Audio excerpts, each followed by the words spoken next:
based on the potential Nobel Prize-winning research at Los Alamos National Laboratories, turned into a science fiction thriller. The Vitruvian Code project starts with 3 ethnically diverse nanoscientists who discover what appears to be a viral-like malware function at the quantum level. Dubbed the virus theory, a virus in the code of everything, they suddenly realize the implications, that we all appear to be living in a computer-like simulation. In their attempts to release their world-changing findings into the public domain, 2 of them for unknown reasons are arrested without notice in the middle of the night as international terrorists, and all their data and devices are confiscated. However, the other scientist, Yo Cannon, a Jewish, former Air Force intelligence officer, used his previously acquired skill sets to anticipate the crisis and went underground, and secretly tries to convince his political connections to release his friends before something worse happens to them and their families. He is told to contact a former colleague, now turned Mossad agent, who surreptitiously flies him to Israel, and hides him in an unmapped cave. While waiting inside, he starts exploring and finds some partially buried scrolls. Yo Cannon, an expert in ancient Hebrew, was surprised to find one of the scrolls describing a mysterious story about some form of an advanced civilization, and its mention of universal programmers confronted by a nefarious character named Halil, later known as the Great Hacker.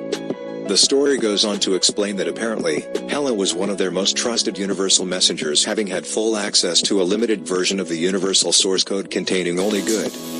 However, Halil wants access to the unlimited version of the universal source code, which contains both good and evil, but he is told he can't handle the unlimited source code, because it contains a safety mechanism when triggered that acts as a death-inducing or viral-like malware function, VLM, and the evil, which is only potential, will become kinetic and corrupt him completely. Unpersuaded by the dangers, he is allowed access to the source code, but in the process triggers the safety mechanism, and the VLM begins to corrupt him beyond repair.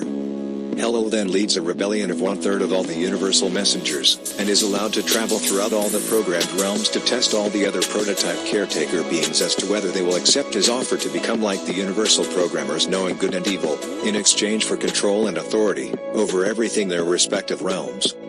Only the prototype caretaker beings on the planet Eretz accept Halil's offer, and consequently the very code that composes everything, all forces and particles to include the beings themselves, becomes contaminated with the death-inducing VLM, viral-like malware, function. Now their direct contact with the universal programmers and their authority are lost. The kinetic evil begins to slowly destroy their realm through a death-inducing mechanism, or VLM, viral-like malware, that acts as randomness, chaos, and disorder. The universal programmers, having anticipated their fall, make a promise that one of them will enter into their realm and bring the antivirus, and their descendants must trust their plan if they are to have permeability and allowance to pass through the last virus filter called death. If they do not accept the offer, they will be quarantined so as to return the kinetic evil to its potential state, and restore ultimate equilibrium and homeostasis in the universe. However, those who accept the antivirus are allowed to enter into a virus-free realm where they will be entrusted with superpowers expressed as the ability to manipulate quantum particles, so they can walk on water, pass through solid objects, multiply food, heal, ascend, and pass through dimensional portals. Now Yo Cannon is convinced the simulation theory has relevance, but with a crucial twist of now understanding how the VLM acts as a virus in the code of everything, and is temporarily in control of this realm, and why his colleagues were arrested, and all their materials confiscated.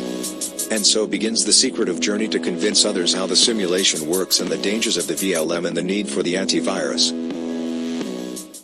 All rights reserved.